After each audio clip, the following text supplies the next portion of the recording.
धन्यवाद आपके लिए। पूज्य महाराज जी आपको कुछ उपदेश देंगे, कुछ संदेश देंगे, उसके बाद भगवान के आगे। माँ बहनों, ऋषि के तमाम संतानों,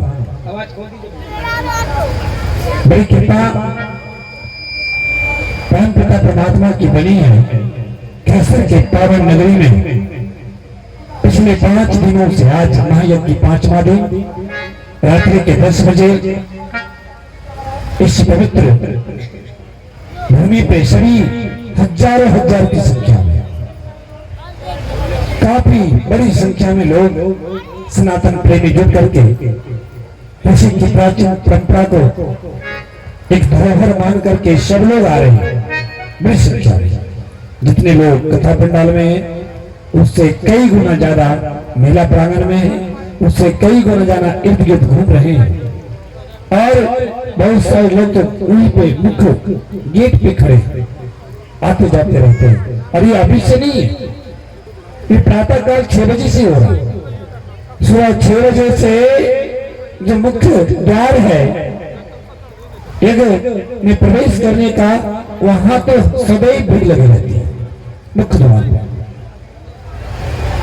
और इसी की प्रतीक्षा है प्रदेश का, इसी की उम्मीद भी है संत महात्माओं को।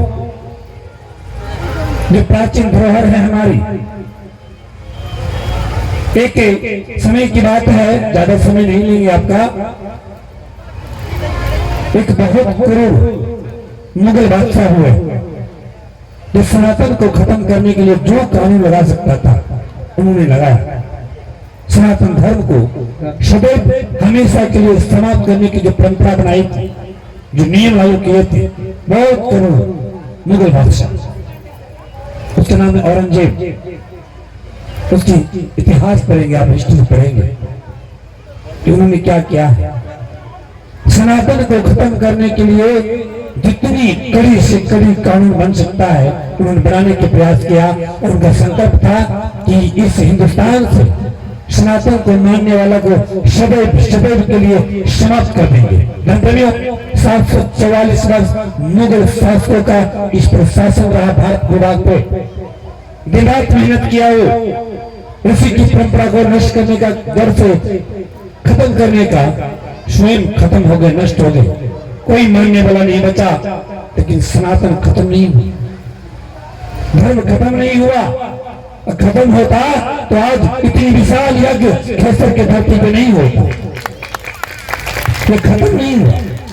दिन प्रतिदिन इतनी उत्साह के साथ और बड़ी खुशी होती है कि देश की युवा, देश की यूथ सनातन परंपराओं से जुड़ करके आज ये नवरात्रि की सुबेला है। जगह जगह पे, हर कस्बा में, हर गांव में, हर शहर में ऋषि की परंपरा का सनातन भगवा ध्वज लगा है। बड़ी बड़ी रैलियां हो रही है, बड़े बड़े उत्साह के साथ देश के सभी माँ बहन, बहुत जगह देखेंगे आप कि हजारों की संख्या में हमारे देश की युवतियां, हमारे देश की कन्याएं बहनें भी सनातन को बढ़ाने के लिए आगे आ रही है। बाइक से, बुलेट से, मोटरसाइकिल से, कार से, भव्य यात्राएं हो रही है। बिहार के अंदर भी मुझे संगठन के द्वारा 20 लाख मोटरसाइकिल यात्रा करने के 9 दिनों का मुझे दायित्व दिया गया। 20 लाख मोटरसाइकिल की यात्रा करने।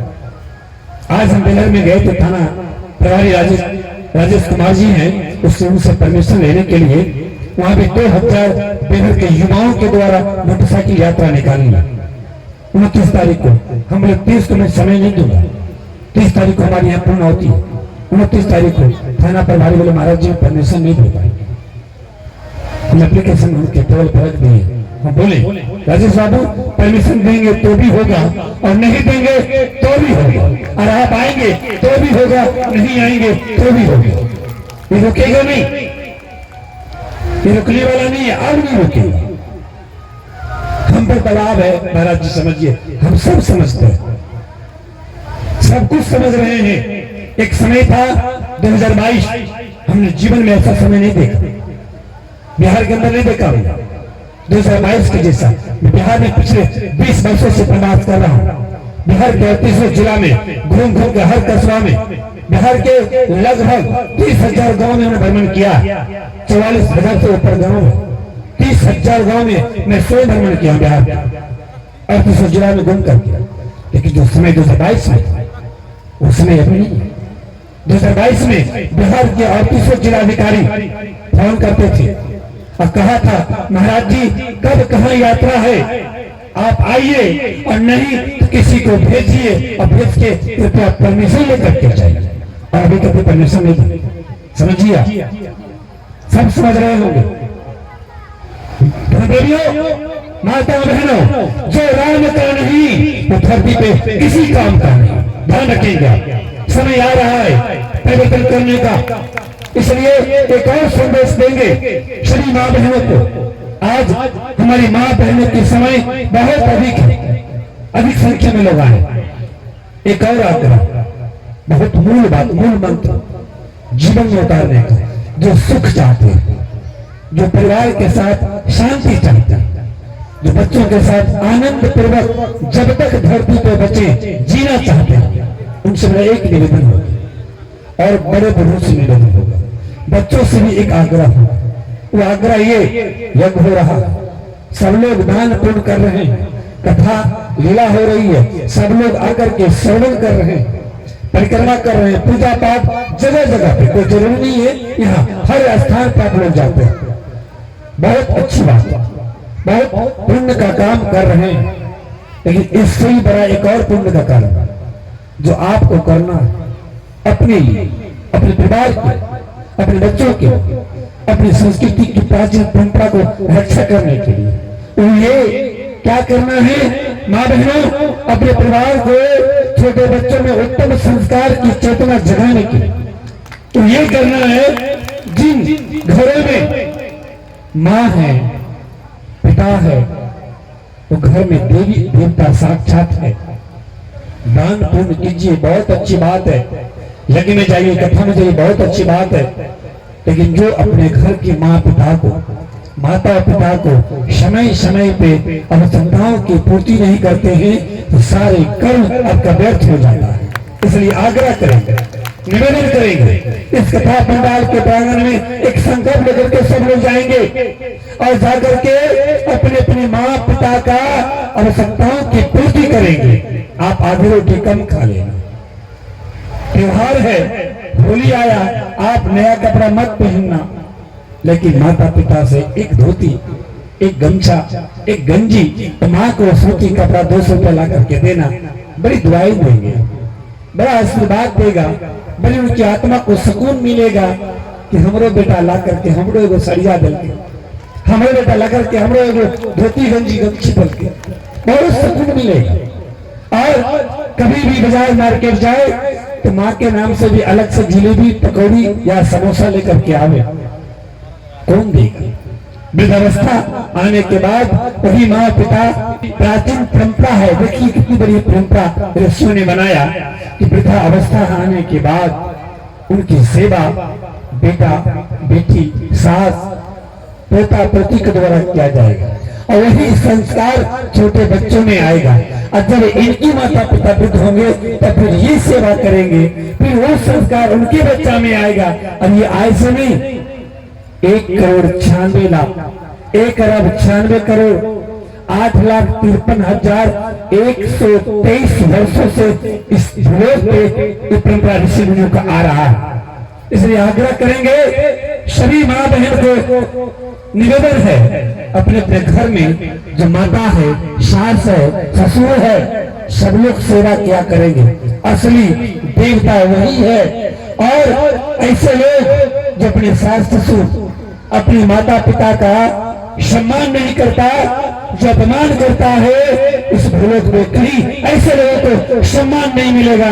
इस बात को आप जान लें, इस बात को आप जान लें। आप राम कथा सुन रहे हैं, लेकिन भगवान राम ने कभी भी कैकेयी को अपमान नहीं किया, भगवान राम ने कभी भी अपने पिता का अपमान नहीं किया, भगवान राम ने कभी भी किन्हीं भी माता का अपमान नहीं किया और नहीं किया। इसलिए भगवान राम को पुरुषोत्तम राम कहा जाता है, पुरुषों में उत्तम। इसलिए हे माँ बहनों, समाज के लोग आपको भी उत्तम कहे तो आपको भी उनके पथ पे चलना होगा, उनकी बताई हुई वाणी को मानना होगा। इसलिए सभी लोग संकल्प लेकर के जाएंगे, अपने अपने माता पिता का सेवा जरूर करेंगे। जिस प्रकार से साधु सन्यासी ब्राह्मण विद्वानों को पीछे भागते हैं सेवा करने के लिए, इसी प्रकार अपने अपने माँ बाप को भी सेवा करने के लिए भागिए, आस्था रखिए, भगवान सब कुछ देगा आपको जो आप चाह रहे हैं, सब कुछ देगा वो ईश्वर नारायण। सारी आवश्यकताओं की पूर्ति आपको आपके घर में ही कर देगा। बहुत बहुत हृदय से धन्यवाद, बहुत बहुत शुभकामना। जिनके घर में माँ है पिता है वो धन है, और जो अपने अपने माता पिता का सेवा कर रहे हैं वो तो और भी धन है। मैं बहुत अभी हम आ रहे थे आधे घंटा पहले, एक बच्चा हमारा बूढ़ी दादी को आप यज्ञ मंडप घुमा करके पूरी गतिविधि को आप समझा करके लेके जा रहे हैं, बहुत बड़े पुण्य का काम कर रहे हैं। ऐसे काम करे ये नहीं कि मेला है हमें जाए चाहिए तो घर अगरो नहीं, ये काम नहीं, ये काम कतई नहीं। 2 मिनट समय और लेंगे, ध्यान से सुनेंगे आप। एक घर था, बूढ़ी माँ थी, उनका पति एक्सपायर कर गए थे। एक बेटा था, बहुत जतन से उसको पाला था, मांगता बेटा था, पता नहीं किन किन देवताओं को मांगने के बाद वो पुत्र का जन्म हुआ। वो बेटा 25 साल का हो गया। उस बेटा का शादी किया, तुतुरे में होता था। सासू माँ बहुत चतुर थी, चालाक थी, अपनी शिकायत बहू की बेटा को कभी नहीं बोलती थी, घुघट के पी जाती थी। बेटा को कभी नहीं कहा कि तुम्हारी बहू ऐसे तंग करती है, मेरे को शोषण करती है, कभी नहीं बोली। अनुभवी महिला थी वो, बोली नहीं ये भी बेटी है, इस बेटी उचित नहीं होगा, कभी शिकायत नहीं की। और शिकायत नहीं करती थी, इसका लाभ बहू उठाती थी, भरपूर लाभ उठाती थी। दिन प्रतिदिन उस माता जी को टॉर्चर किया करती थी, फिर भी बेटी जी बर्दाश्त करती थी। और संकट हमको जितना सताना है सता लो, हम अपना बेटा को कुछ नहीं बताएंगे। एक समय की बात है, तो युवा 25 साल 30 साल का युवा हो गया, 32-33 साल का, वो अपनी पत्नी को बोलता है और पार्टी दिया है, बढ़िया से सब लोग चलेंगे। बोला बहुत सुंदर, तो आज खाना नहीं बनेगा, बोले आज भोजन नहीं पकेगा। ठीक है, वो लड़का ड्यूटी गया, 4 चक्का से कार से जाता था, शाम को 4 बजे छुट्टी हुई, घर आया और कपड़ा वपड़ा पहन करके वो उसकी पत्नी और उसका 8 साल का बेटा बाबू और बूढ़ी माँ, फिर पति पत्नी बात करता है कि हम लोग पार्टी में जाएंगे तो आज तो खाना नहीं बनेगा, तो फिर माँ क्या खाएगी, और माँ को पार्टी में लेके जाना नहीं है, बेइज्जती हो जाएगा, माँ को लेके नहीं जाना है, तो माँ क्या खाएगी। तो बहू बोलती है एक काम करते हैं क्या, माँ को भी गाड़ी में बैठा लेते हैं और रास्ते में गुरुद्वारा है, वहां पे भंडारा चल रहा है, हम माँ को वहीं उतार देंगे और वहां जाकर के माँ गुरुद्वारा में भंडारे में खिचड़ी खा लेगी, हम लोग जब घूम करके आएंगे फिर माँ को उठा लेंगे। पति बोला बहुत सुंदर की बात है, बहुत सुंदर की बात है, उठा लिया। माँ बहुत खुश हुई कि आज मेरा बेटा पार्टी में जा रहा, हमको भी लेकर के जा रहा, बहुत खुश हुई। और चारों आदमी गई और जैसे गुरुद्वारा आया गाड़ी रुक गया, गाड़ी रुक करके बेटा और बहू बोलती है माँ तुम यहाँ उतर जाओ, और उतर करके गुरुद्वारा में यहाँ पे भंडारा चल रहा, तुम भंडारा में खाना खा करके यही बैठना, और हम पार्टी से होकर के रात को 12-1 बजे आएंगे तो फिर आपको उठा करके घर लेकर के जाएंगे। माँ रोने लगी, आंख में आंसू तो नहीं आया लेकिन उनके अंतरात्मा रो दिया, धन है दिन, इसी दिन को देखने के लिए मुझे जीवित रखा है परमात्मा ने। और माँ की इच्छा नहीं थी गाड़ी से उतरे, लेकिन बहू और बेटे के दबाव के कारण वो गाड़ी खोल के उतरी। देसी गाड़ी खोल के उतरना चाहिए, उनका पोता उनकी माँ की दादी की आंचल पकड़ ली, दादी नहीं जाएगी, दादी नहीं जाएगी। फिर उस बच्चे की माँ एक थाप बालक को मारता है, हाथ मचोड़ करके फिर बूढ़ी माता उतर जाती है, रोती रोती कदम धीरे धीरे आगे बढ़ता है, पोता को भी देखता है, बहू को भी देखती है, बेटा को भी देखती है, रोते हुए वो भंडारे की तरफ एक अनाथ वृद्ध नारायण का भोज चल रहा है, वहां जा रही है, रोते हुए आंखों से आंसू गिरते हुए। बेटा खूब रोया, रोते रोते छोटा बच्चा चुप हो गया, गाड़ी खुल गई, गाड़ी बढ़ गई। तो बेटा चुप होकर बोलता है, मम्मी पापा एक बात बोले। हाँ बोलो बेटा।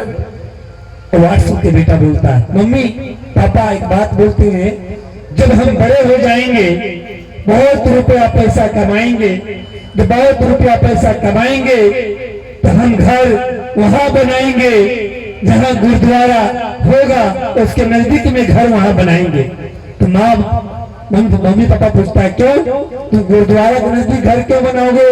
वो इसलिए कि गुरुद्वारे में भंडारा में आपको जाने में दिक्कत नहीं हो, आप वहां से रोज खाना खाएंगे और रोज घर चलाएंगे।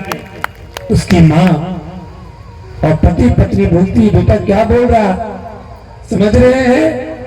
हम लोग जब बुढ़ा बुढ़ी हो जाएंगे तो ये लोग भंडारा में रोज खिलाएंगे। तुरंत गाड़ी रुकता है और उस बच्चे का ज्ञान उसको मिलता है, गाड़ी घूरती है और दोनों बहू बेटा जाके माँ के चरण में गिरता है और उसके बाद बोलते, माँ क्षमा करो, मुझसे गलती हो गई। और फिर माँ को गाड़ी में बैठाता है और फिर कहता है, लोग अपमान करे चाहे सम्मान करे, अब तो हम माँ को भी पार्टी में लेकर के जाएंगे। और वो दोनों बहू बेटा माँ को भी लेकर के गया और मान सम्मान के साथ फिर सारे परिवार भोजन की और फिर घर आया। फिर वो बहू कभी अपनी सास को अपमान नहीं की, इतनी सेवा की, वो संस्कार उसके बेटा में आया और फिर वही संस्कार उसके बेटा में आकर के फिर वो बहू फिर उसकी सेवा करने लगा। माँ बहनों, ये पैसा है, ध्यान देना, आप जिनके साथ जैसा व्यवहार कर रहे हो तो आपको भी मिलने वाला है, ध्यान रखेंगे। इसलिए मेरा निवेदन, मेरा आग्रह है कि संस्कार सबसे बड़ी चीज है और सनातन संस्कृति की प्राचीन ऋषि मुनियों की परंपराओं से मिलता है। इसलिए मैं निवेदन करूंगा, बेटा को कॉन्वेंट में पढ़ाओ, बेटी को चाहे इंग्लिश मीडियम में पढ़ाओ, लेकिन संस्कार आप नहीं दिए तो ऐसे बेटे को बेटी को इंग्लिश मीडियम में पढ़ने से कोई फायदा नहीं। धर्म प्रेमियों, पूरी चेन्नई अभी बता रहे थे शर्मा जी महाराज जी, चेन्नई हो चाहे केरला हो, हम स्वयं कर्नाटक के विद्यालय यूनिवर्सिटी के प्रोडक्ट है। बेंगलुरु यूनिवर्सिटी में हमने एमडी की थी, तो पूरी वहां सब इंग्लिश में बात करते हैं। सारे बच्चे जनरल अंग्रेजी कॉन्वेंट में इंग्लिश मीडियम विद्यालय में पढ़ते हैं, लेकिन संस्कार नहीं है। 90% लोग क्रिश्चियन बन चुके हैं। ऐसी शिक्षा किस काम की जिसमें संस्कार नजर न आए? उससे भला तो गांव के मूर्ख लोग अशिक्षित लोग हैं जो माँ बाप को भी बड़ों को चरण छू के प्रणाम करते हैं। इसलिए हे माँ बहनों, शिक्षा बहुत जरूरी है, लेकिन शिक्षा से ज्यादा जरूरत संस्कार है। संस्कार देने के कार्य करें आप, तब जाकर के आपका जीवन उन्नत और सुखमय होगा। आप दुखी क्यों है मालूम है?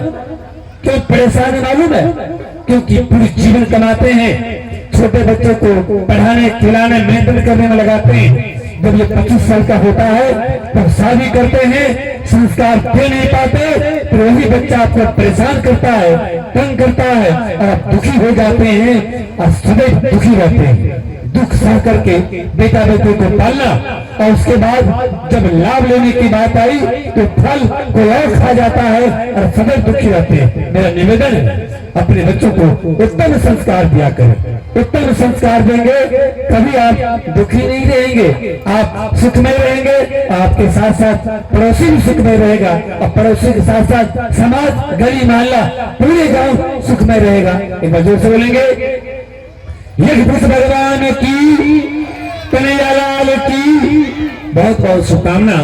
ऐसे ही नित्य प्रतिदिन आपके बीच आएंगे बहुत सारे सनातन संस्कृति की प्राचीन परंपराओं के बारे में, ऋषि मुनियों की ज्ञान जो खोने की कगार में है, आपके बीच शेयर करने के लिए प्रयास करूंगा, देने की प्रयास करूंगा। और आपसे एक ही आग्रह है कि आप ग्रहण करके जीवन में उतारने के प्रयास किया करें, अन्यथा कथा में आने से कोई फायदा नहीं। इतनी बड़ी भीड़ लगाने से जब जीवन में ना उतार पाए और निश्चित रूप से इसका फल आपको मिलेगा, गजब का फल मिलेगा, अद्भुत फल मिलेगा। बहुत बहुत अभिनंदन। जितने कार्यकर्ता लोग मंच पे बैठे हैं, एक बार सभी कार्यकर्ताओं के नाम पर जोरदार अभिनंदन। बहुत बहुत शुभकामनाएं, बहुत बहुत अभिनंदन। ज्यादा समय न लेते हुए अब लीला का पवित्र कार्यक्रम प्रारंभ किया जाए। श्रीमान पंकज भगत जी से निवेदन है महाराज श्री को माला अर्पण करके कम से कम माननीय श्री पंकज भगत जी जोरदार तालियां बजा दें, जोरदार तालियां बजा दीजिए। बहुत बहुत अभिनंदन। यज्ञ समिति के कोषाध्यक्ष महोदय भाई श्री पंकज भगत जी बहुत हृदय से आभार और बहुत हृदय से आभार देते हैं। कमेटी के सभी अध्यक्ष महोदय, सचिव महोदय, संरक्षक महोदय, अगर और वरिष्ठ कार्यकर्ता, यज्ञ समिति के सभी युवा नौजवान भाई, वॉलंटियर भाई, सबों को मेरा नमन, सबों को हार्दिक अभिनंदन जो इतनी विशाल कार्यक्रम को आप ऑर्गेनाइज करके शांतिपूर्ण तरीके से संपन्न करने में लगे हुए हैं। परमात्मा आपको हर प्रकार से उन्नत भावना दे, आपकी जीवन में हर प्रकार के सुख शांति मनोकामना पूर्ण हो, ये महाराज से यही आशीष है। और मैं निवेदन करूंगा रविंद्र मंडल जी से, आप महाराज जी को कम से कम स्वागत करेंगे, जोरदार तालियां बजा देंगे आप, जोरदार तालियां। बहुत बहुत शुभकामना भाई रविंद्र जी से। माननीय श्री के भी जीवन में ईश्वर सदैव आशीष बनाए रखे। पिछले 10-12 वर्षों से जब राता में यज्ञ हुआ था तभी से बोलने दीजिए। श्रीमान लीलाधर शर्मा जी महाराज श्री को माला अर्पण करके स्वागत कर रहे हैं, जोरदार तालियां बजा दें, जोरदार तालियां, जोरदार। बहुत बहुत आशीष, बहुत बहुत शुभकामना।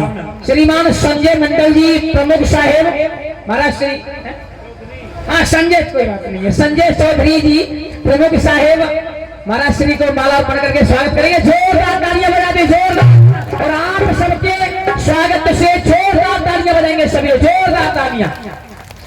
बहुत बहुत आशीष सभी भाइयों को, बड़ा स्नेह, बड़ा प्रेम, यही सब करते हुए मैं सबों को हृदय से आभार देता हूँ। और अब ज्यादा समय न लेते हुए लीला का कार्यक्रम प्रारंभ करेंगे। 29 तारीख को हमारे भारत रक्षा मंच संघ के द्वारा राष्ट्रीय संगठन मंत्री, केंद्रीय मंत्री भाई रुपेश कुमार सिंह जी का आगमन होगा और विशेष धर्म सम्मेलन की बैनर लगेगी और धर्म सम्मेलन के कार्य किया जाएगा। सभी लोग आने की कृपा करेंगे। बहुत बहुत आभार, बहुत बहुत साधुवाद। आइए एक बार जोरदार तालियां लगाते सभी लोग, बोलिए नंदकंद भगवान की। आइए भगवान का पट होने वाला है। अरे यज्ञ समिति के उपाध्यक्ष कोषाध्यक्ष होने पदक होने कम से कम। आइए भगवान के भाव से